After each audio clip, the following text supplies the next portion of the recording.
சமீபத்திலே கைது செய்யப்பட்ட ஜாஃபர் சாதிக்குடன் உறவு வைத்துக் கொண்டிருக்கக்கூடிய உங்களை ட்ரக் உதயநிதி என்று அழைக்கலாமா? தமிழகத்திற்கு இத்தனை கோடியை கொடுத்திருக்கின்ற பிரதமரை நீங்கள் இப்படி விமர்சனம் செய்தால் ஒருபோதும் தரம் தாழ்ந்து நாங்கள் விமர்சிப்பவர்கள் அல்ல. எந்த விதமான வெறுப்பு பிரச்சாரத்தை செய்யக்கூடாது, ஜாதி மத மோதல்களுக்கு இடம் கொடுக்க கூடாது. அத்தனை எச்சரிக்கைகள், அத்தனை வேண்டுகோள்களையும் நாங்கள் மதிக்கிறோம்.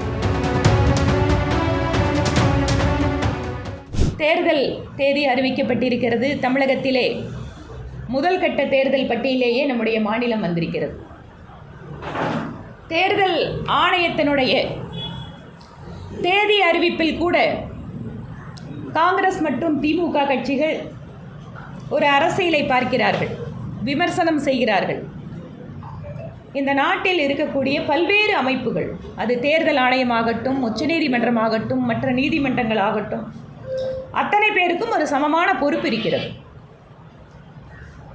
தேர்தல் ஆணையத்தினுடைய தேதியை தெரிந்து கொண்டு பிரதமர் தமிழகத்தில் இருக்கிறார் என்றால், நம்மளுக்கு பின்னால தேர்தல் நடத்துகின்ற கேரள மாநிலத்திற்கு கூட எப்போதெல்லாம் தமிழகத்திற்கு வருகிறாரோ கேரளாவும் போறார்.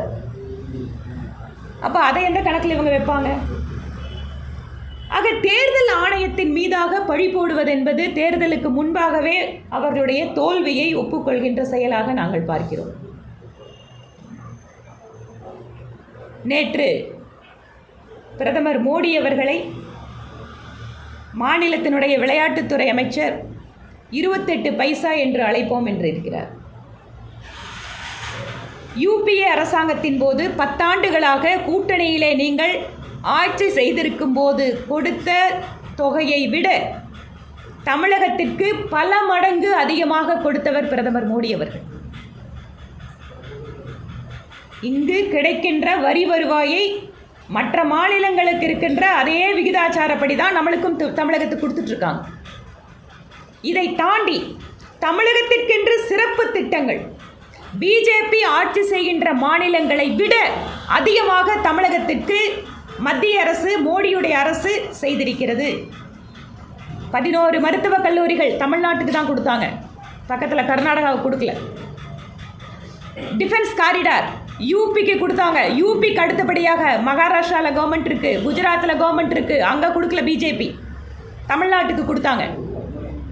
தமிழகத்தில் வளர்ச்சி மேம்பட வேண்டும், தமிழகத்தினுடைய வளர்ச்சி நாட்டினுடைய வளர்ச்சி என பார்ப்பவர் பிரதமர் மோடி.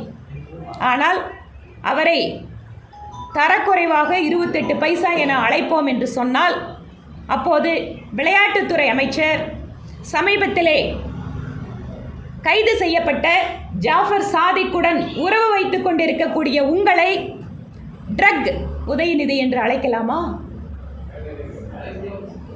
தமிழகத்திற்கு இத்தனை கோடியை கொடுத்திருக்கின்ற பிரதமரை நீங்கள் இப்படி விமர்சனம் செய்தால் ஒருபோதும் தரம் தாழ்ந்து நாங்கள் விமர்சிப்பவர்கள் அல்ல.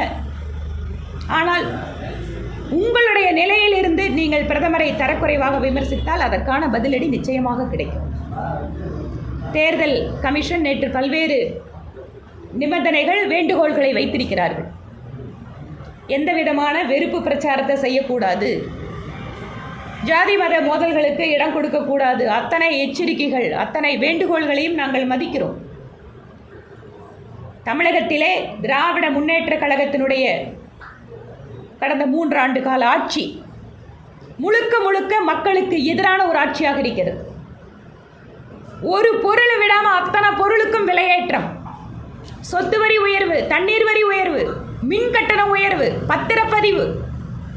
ஒரு ஏழை எளிய மக்கள், நடுத்தர குடும்பத்தினுடைய மக்கள் இன்னைக்கு பத்திரப்பதிவு ஆஃபீஸுக்கு போய் அவங்களோட சொத்தை வாங்கணும்னா கூட எத்தனை மடங்கு நீங்கள் உயர்த்தி இருக்கீங்க. தாங்க முடியாத சுமையில் தமிழகத்தினுடைய மக்கள் திமுக ஆட்சியில் தவித்துக் கொண்டிருக்கிறார்கள். அதற்கு பதிலடி கொடுக்க வேண்டும் என நினைக்கிறார்கள். ஒன்று. இரண்டாவது, நடக்க போவது நாடாளுமன்ற தேர்தல். மத்தியிலே யார் அரசாங்கத்தை அமைக்க வேண்டும் என்பதற்கான தேர்தல். 10 ஆண்டுகளாக சிறப்பான ஆட்சி நடத்தியதோடு மட்டுமல்ல, இந்தியாவை பொருளாதார ரீதியாக, அரசியல் ரீதியாக உலக அரங்கிலே ஒரு தனி இடத்தை பெற்றுக் கொடுத்திருப்பவர் பிரதமர் மோடி அவர்கள்.